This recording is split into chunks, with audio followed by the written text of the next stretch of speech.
नमस्कार दोस्तों, मेरा नाम रिजवाना शेख है। सफलता के रहस्य bye Ramesh Chandra Malhotra part 23 continue करती हूँ। सबसे बड़ा सुख। इस मोटी सच्चाई के बावजूद कि किसी व्यक्ति को किसी चीज़ से ज़्यादा सुख मिलता है और किसी को किसी अन्य चीज़ से, विद्वानों ने सबसे अधिक सुख, उससे कम सुख, उससे कम सुख आदि के नाम पर सामान्य वर्गों को उत्तराधार क्रम में क्रमांकित किया है। बाद के नंबरों में भले ही कुछ मतभेद मिलते हैं, पर सर्वप्रथम सुख के बारे में एक मत है कि वह उत्तम स्वास्थ्य है। आगे सात सुखों को हम उल्टे क्रम में देखेंगे। 7वें नंबर का सुख आपसी प्रेम बताया गया है, जिसका नंबर बहुतों को गलत लगता है। या मानने वाले मानते हैं कि अन्य 6 सुख इससे पहले आते हैं, क्योंकि आदमी परिवारहीन, संत, सन्यासी और एकांतवासी बनकर तथा केवल स्वयं से प्रेम करके भी सुखी रह सकता है। कुछ लोग तो दूसरों को सदा दुख देखकर भी आपसी प्रेम के बिना सुखी रह लेते हैं।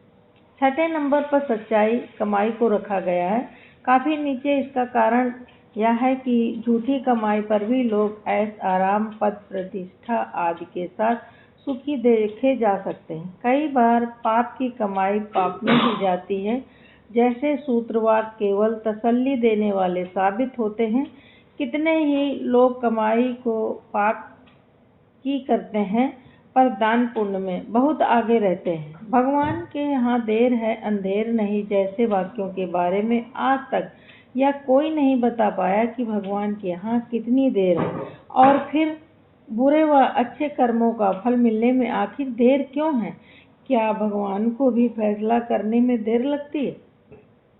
दरअसल ऐसे में लोग पूर्व जन्म के कर्मों का बहकावा देकर मन को संतोष देने का सरल रास्ता ढूंढ लेते हैं। जो कर्म पूर्व जन्म को नहीं मानते, उन्हें वे लोग क्या जवाब देंगे। 5वें नंबर पर सत्संग का सुख है। खुशबू के बीच और बदबू से दूर रहने का आनंद स्वयं सिद्ध है। अच्छे लोगों का साथ मिलने से हमारे संस्कार अच्छी दिशा में बढ़े या न बढ़े, हम उत्तम सत्संग क्षणों में बुराई के वातावरण से अवश्य सुरक्षित रहते हैं। 4थे नंबर का सुख विद्या का है। सत्संग बाह्य सुख है, विद्या और ज्ञान भीतरी। विद्या आदमी पर कुसंग का प्रभाव नहीं पड़ने देती। बच्चा जानता है कि चंदन पर यदि भुजंग लिपटे हैं तब भी वह विष गहन नहीं करता। विद्या भ्रम का निवारण करती है और विवेक का पोषण करती है। रोटी और कपड़े का हिसाब दूसरे नंबर के सुख में आएगा। तीसरे नंबर का सुख भय रहित आवास है। प्रकृति से लड़कर अंततः कोई नहीं जीत पाया है। आदमी को आंधी पानी, धूप, शीत से अपनी सुरक्षा के लिए एक सुखदायी आवास जरूर चाहिए। ऐसा आवास जहाँ पर वह निर्भय होकर रह सके, पशुओं, कीड़ों और आदमियों से भी निर्भय।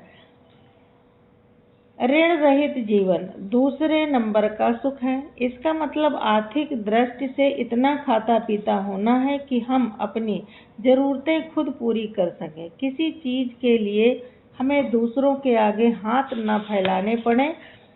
इस सुख के साथ ही हमारी आकांक्षाओं का सीमित होना भी जुड़ा है और हमारे लोभ का त्याग भी। अन्यथा आदमी की इच्छाओं और जरूरतों का अंत कभी नहीं हो सकता।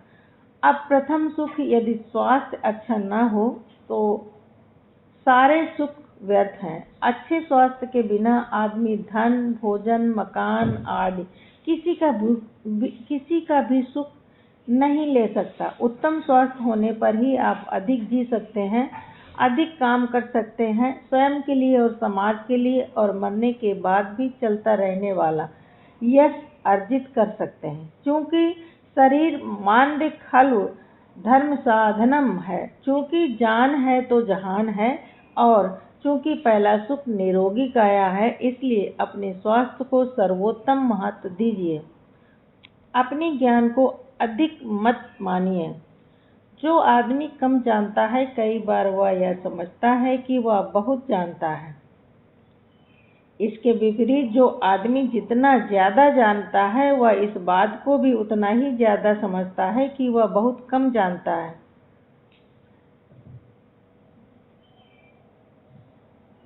कम जानने वाला आदमी अपनी कमियों और गलतियों को स्वीकार करने में हिचकता है, क्योंकि वह अपने को परफेक्ट और हमेशा सही समझने या जताने के अज्ञान या दंभ से घिरा रहता है। इसके विपरीत अधिक जानने वाला आदमी अपनी कमियों और गलतियों को बिना हिचक और अहंकार के स्वीकार कर लेता है, क्योंकि वह यह जानता है कि कोई भी व्यक्ति सब कुछ नहीं जान सकता।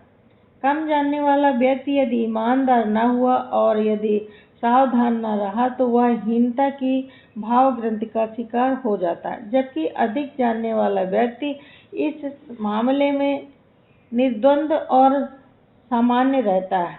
एक महाविद्यालय में दो टीचर उपर्युक्त दृष्टि से एक दूसरे के विपरीत थे। पहले महोदय अपनी कक्षा में छात्रों द्वारा पूछे गए ऐसे सवालों के जवाब गलत दिया करते थे जिन्हें वे नहीं जानते थे।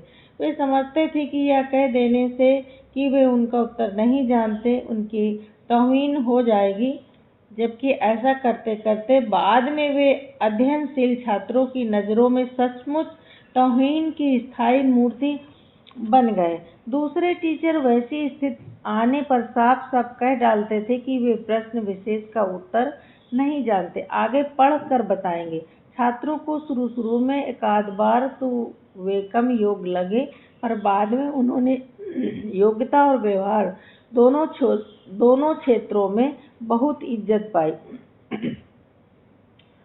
पहले टीचर महोदय छात्रों को धोखा दे देकर उनका अहित करते थे, जबकि दूसरे टीचर छात्रों को कभी गलत पाठ नहीं पढ़ाते थे। वे अपनी कक्षा में छात्रों से यह भी कह दिया करते थे कि वे खुद भी विविध प्रश्नों में से 100 अंक नहीं ला सकते। वे छात्रों को समझाते थे कि कोई बहुत अच्छी पुस्तक भी पूर्ण और अंतिम सत्य नहीं होती, उसमें भी आगामी संस्करणों में संशोधन और परिवर्तन होते रहते हैं। वे यह कहने में बिल्कुल नहीं झिझकते थे कि विषय की कुछ बातें उनके कुछ छात्र उनसे ज़्यादा जानते होंगे, क्योंकि यह संभव है कि उन छात्रों ने कुछ ऐसी किताबें पढ़ ली हों जो उन्होंने नहीं पढ़ी हैं।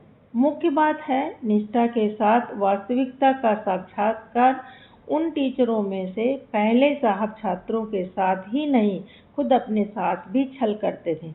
दूसरी ओर दूसरे टीचर ना तो छात्रों को धोखा देते थे और ना स्वयं को भुलावे में रखते थे, जिसके पीछे कारण सिर्फ यह है कि वे जानते और मानते थे कि वे कम जानते हैं, जबकि पहले टीचर इस सच्चाई को जानने के बाद भी वे क्षेत्र के विशेष में कम जानते हैं, इससे मानने को तैयार नहीं होते थे।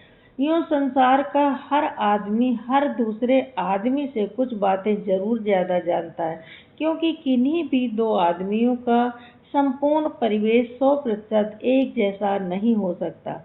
पर यहाँ सवाल यह नहीं है कि हम दूसरों से क्या ज़्यादा जानते, सवाल यह है कि हम क्या क्या नहीं जानते, और जो नहीं जानते उसे स्वीकार करने की हिम्मत क्यों नहीं करते। जरा क्षणिक संकोच को जीतकर हिम्मत करें, या किसी भी सूरत में घाटे का सौदा नहीं है। धन्यवाद।